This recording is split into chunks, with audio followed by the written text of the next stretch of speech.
بسم اللہ الرحمن الرحیم۔ میزاب چینل کے معزز سامعین السلام علیکم۔ ڈاکٹر حمید اللہ صاحب نے خود براہ راست مجھ سے یہ واقعہ بیان کیا کہ 1986 اور 87 میں ایک ایسا شخص ان کے پاس آیا جسے وہ کبھی فراموش نہ کر سکے۔ ان کی زندگی کا یہ معمول تھا کہ ہر روز 2-4 لوگ ان کے پاس آتے اور اسلام قبول کرتے تھے۔ وہ بھی ایسا ہی ایک دن تھا۔ ایک صاحب آئے اور کہا کہ میں اسلام قبول کرنا چاہتا ہوں۔ ڈاکٹر صاحب نے حسب عادت ان کو کلمہ پڑھوایا اور اسلام کا مختصر تعارف ان کے سامنے پیش کر دیا۔ اپنی بعض کتابیں انہیں دی۔ ڈاکٹر صاحب نے بتایا کہ جب بھی کوئی شخص ان کے ہاتھ پر اسلام قبول کرتا تو وہ ضرور اس سے پوچھا کرتے تھے کہ اسے اسلام کی کس چیز نے سب سے زیادہ متاثر کیا۔ 1987-86 تک ڈاکٹر صاحب کے دستے مبارک پر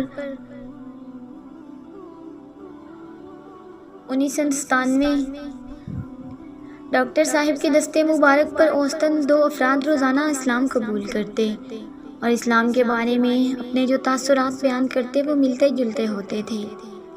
ان میں نسبتاً زیادہ اہم اور نئی باتوں کو ڈاکٹر صاحب اپنے پاس قلم بند کر لیا کرتے تھے، لیکن اس شخص نے جو بات بتائی وہ ڈاکٹر صاحب کے بقول بڑی عجیب و غریب اور منفرد نوعیت کی تھی اور میرے لیے بھی بے حد حیرت انگیز تھی۔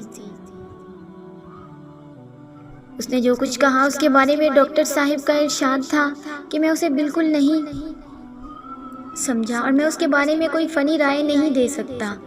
اس شخص نے بتایا، میرا نام ژاک زیلبیر ہے، میں فرانسیسی بولنے والی دنیا کا سب سے بڑا موسیقار ہوں اور میرے بنائے اور گائے ہوئے گانے اور ریکارڈ فرانسیسی زبان بولنے والی دنیا میں بہت مقبول ہیں۔ آج سے چند روز قبل مجھے ایک عرب سفیر کے ہاں کھانے کی دعوت میں جانے کا موقع ملا۔ جب میں وہاں پہنچا تو سب لوگ جمع ہو چکے تھے اور نہایت خاموشی سے ایک خاص انداز کی موسیقی سن رہے تھے۔ جب میں نے وہ موسیقی سنی تو مجھے ایسا لگا کہ جیسے یہ موسیقی کی دنیا میں بہت ہی اونچی چیز ہے جو یہ لوگ سن رہے ہیں۔ میں نے خود آوازوں کی جو دھنیں اور ان کا جو نشیب و فراز ایجاد کیا ہے، یہ موسیقی اس سے بہت آگے ہے، بلکہ موسیقی کی اس سطح تک پہنچنے کے لیے ابھی دنیا کو بہت وقت درکار ہے۔ میں حیران تھا کہ آخر یہ کس شخص کی ایجاد کردہ موسیقی ہو سکتی ہے اور اس کی دھنیں آخر کس نے ترتیب دی ہیں۔ جب میں نے یہ معلوم کرنا چاہا کہ یہ دھنیں کس نے بنائی ہیں تو کسی نے مجھے اشارہ سے خاموش کر دیا، لیکن تھوڑی دیر کے بعد پھر مجھ سے رہا نہ گیا اور میں نے پھر یہی بات پوچھی، لیکن وہاں موجود حاضرین نے مجھے پھر خاموش کروا دیا۔ ڈاکٹر صاحب کہتے ہیں کہ اس گفتگو کے دوران میں وہ فن موسیقی کی کئی اصطلاحات بھی استعمال کر رہا تھا جس سے میں واقف نہیں، کیونکہ فن موسیقی میرا میدان نہیں۔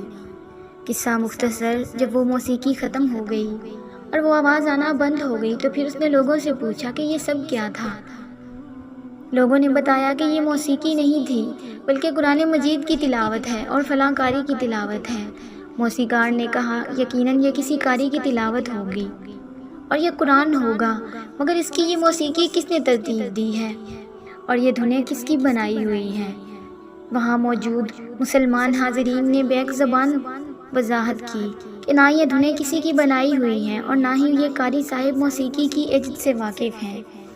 اس موسیقار نے جواب میں کہا کہ یہ ہو ہی نہیں سکتا، یہ دھنیں کسی کی بنائی ہوئی نہ ہوں، لیکن اسے یقین تھا۔ اسے یقین دلایا گیا کہ قرآن مجید کا کسی دھن سے یا فن موسیقی سے کبھی کوئی تعلق ہی نہیں رہا ہے، یہ فن تجوید ہے اور ایک بالکل الگ چیز ہے۔ اس نے پھر یہ پوچھا کہ اچھا پھر مجھے یہ بتاؤ کہ تجوید اور قرات کا فن کب ایجاد ہوا؟ اس پر لوگوں نے بتایا کہ یہ فن 1400 سال سے چلا آ رہا ہے۔ رسول اللہ صلی اللہ علیہ وآلہ وسلم نے جب لوگوں کو قرآن مجید عطا فرمایا تھا تو فن تجوید کے اصولوں کے ساتھ ہی عطا کیا تھا۔ اس پر موسیقار نے کہا، اگر محمد صلی اللہ علیہ وآلہ وسلم نے اپنے لوگوں کو قرآن مجید اسی طرح سکھایا ہے جیسا کہ میں نے ابھی سنا ہے تو پھر بلا شبہ یہ اللہ کی کتاب ہے، اس لیے کہ فن موسیقی کے جو قواعد و ضوابط اس طرز قرات میں نظر آئے ہیں وہ اتنے اعلیٰ اور عرفہ ہے کہ دنیا ابھی تک وہاں تک نہیں پہنچ سکی۔ ڈاکٹر حمید اللہ صاحب فرماتے ہیں کہ میں اس بات کو سمجھنے سے قاصر تھا کہ وہ کیا کہہ رہا ہے اور کیا کہنا چاہتا ہے۔ اس شخص نے کہا کہ بعد میں نے اور بھی قرآن کی تلاوت میں قرآن سنا، مسجد میں جا کر سنا اور مختلف لوگوں سے پڑھوا کر بھی سنا، اور مجھے یقین ہو گیا کہ یہ اللہ کی کتاب ہے، اور اگر یہ اللہ کی کتاب ہے تو اس کے لانے والے یقیناً اللہ کے رسول صلی اللہ علیہ وآلہ وسلم تھے، اس لیے آپ مجھے مسلمان کر لیں۔ ڈاکٹر صاحب کہتے ہیں کہ میں نے اسے مسلمان کر لیا، لیکن میں یہ نہیں جانتا تھا کہ وہ جو کچھ کہہ رہا تھا وہ کس حد تک درست تھا، اس لیے کہ میں اس فن کا آدمی نہیں ہوں۔ ڈاکٹر صاحب نے ایک الجزائری مسلمان کو جو پیرس میں زیر تعلیم تھا، اس نئے موسیقار مسلمان کی دینی تعلیم کے لیے مقرر کر دیا۔ تقریباً 1.5 ماہ بعد دونوں میرے پاس آئے اور کچھ پریشان سے معلوم ہوتے تھے۔ الجزائری معلم نے مجھے بتایا کہ یہ نو مسلم قرآن مجید کے بارے میں کچھ ایسے شکوک کا اظہار کر رہا ہے جن کا میرے پاس کوئی جواب نہیں ہے۔ ڈاکٹر صاحب فرماتے ہیں کہ میں نے سوچا کہ جس بنیاد پر یہ شخص ایمان لایا تھا وہ بھی میری سمجھ میں نہیں آئی تھی۔ اب اس کے شکوے کا میں کیا جواب دوں گا بھلا، اور کیسے دوں گا؟ لیکن اللہ کا نام لے کر پوچھا کہ بتاؤ تمہیں کیا شک ہے؟ اس نو مسلم نے کہا کہ آپ نے مجھے بتایا تھا اور کتابوں میں بھی میں نے پڑھا ہے کہ قرآن مجید بینہ اسی شکل میں آج موجود ہے جس شکل میں اس کے لانے والے پیغمبر محمد صلی اللہ علیہ وآلہ وسلم نے اسے صحابہ کرام کے سپرد کیا تھا۔ ڈاکٹر صاحب نے جواب دیا کہ واقعی بالکل ایسا ہی ہے۔ اب اس نے کہا کہ ان صاحب نے مجھے اب تک جتنا قرآن مجید پڑھایا ہے، اس میں ایک جگہ کے بارے میں مجھے لگتا ہے اس میں کوئی نہ کوئی چیز ضرور حذف ہو گئی ہے۔ اس نے بتایا کہ سورہ نصر پڑھائی ہے اور اس میں افواجہ اور فسبح کے درمیان خلا ہے۔ جس طرح انہوں نے مجھے پڑھایا ہے وہاں افواجہ پر وقف کیا گیا ہے۔ وقف کرنے سے وہاں سلسلہ ٹوٹ جاتا ہے جو نہیں ٹوٹنا چاہیے، جبکہ میرا فن کہتا ہے کہ یہاں خلا نہیں ہونا چاہیے تھا۔ ڈاکٹر صاحب فرماتے تھے کہ یہ سن کر میرے تو پیروں تلے سے زمین نکل گئی اور کچھ سمجھ میں نہیں آیا کہ اس شبہ کا کیا جواب دیں اور کس طرح مطمئن کریں اسے۔ کہتے ہیں کہ میں نے فوراً دنیا اسلام پر نگاہ دوڑائی تو کوئی ایک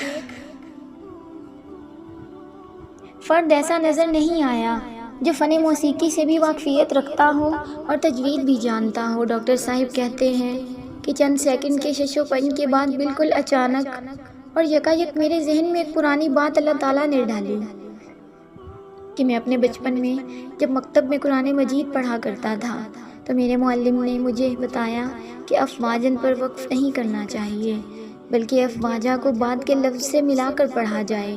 ایک مرتبہ میں نے افواجن پر وقف کیا تھا تو اس پر انہوں نے مجھے بہت سخت سزا دی اور سختی سے تاکید کی تھی کہ افواجن کو آگے والے لفظ سے ملا کر پڑھا کریں۔ میں نے سوچا کہ شاید اس طرح سے اس کا شبہ دور ہو جائے اور اسے اطمینان ہو۔ میں نے اسے بتایا کہ آپ کو جو پڑھانے والے ہیں وہ تجوید کے اتنے ماہر نہیں ہیں، دراصل یہاں اس لفظ کو غنہ کے ساتھ ملا کر پڑھا جائے گا، افواجن فسبح۔ ڈاکٹر صاحب کا اتنا کہنا تھا کہ وہ خوشی سے اچھل کر کھڑا ہو گیا اور انہیں گود میں لے کر کمرے میں ناچنے لگا اور کہنے لگا کہ واقعی ایسا ہی ہونا چاہیے۔ یہ سن کر اس کو میں نے دوسرے قاری کے سپرد کر دیا جس نے اس شخص کو پورے قرآن پاک کی تعلیم دی۔ وہ وقتاً فوقتاً مجھ سے ملتا تھا اور سر دھنتا کہ واقعی یہ اللہ کی کتاب ہے۔ ذاک زلبیر بہت اچھا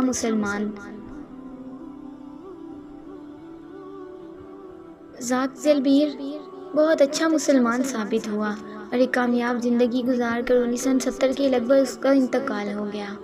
امید ہے آپ دوستوں کو ذاک زلبیر کی یہ قبول اسلام کی موٹیویشنل سٹوری پسند آئی ہوگی۔ دوستوں اگر ویڈیو اچھی لگے تو اسے لائک اور اپنے دوستوں کے ساتھ شیئر لازمی کریں، اور اگر آپ میرے چینل پر نئے ہیں تو چینل کو سبسکرائب کریں اور ساتھ میں لگے گھنٹی کے بٹن کو ضرور دبائیں تاکہ ہر نئی ویڈیو کا نوٹیفیکیشن آپ دوستوں تک سب سے پہلے پہنچ سکے۔ ملتے ہیں ایسی ہی کسی اور سٹوری میں، تب تک کے لیے اپنا خیال رکھیں اور دعاؤں میں یاد رکھیں۔ اللہ حافظ۔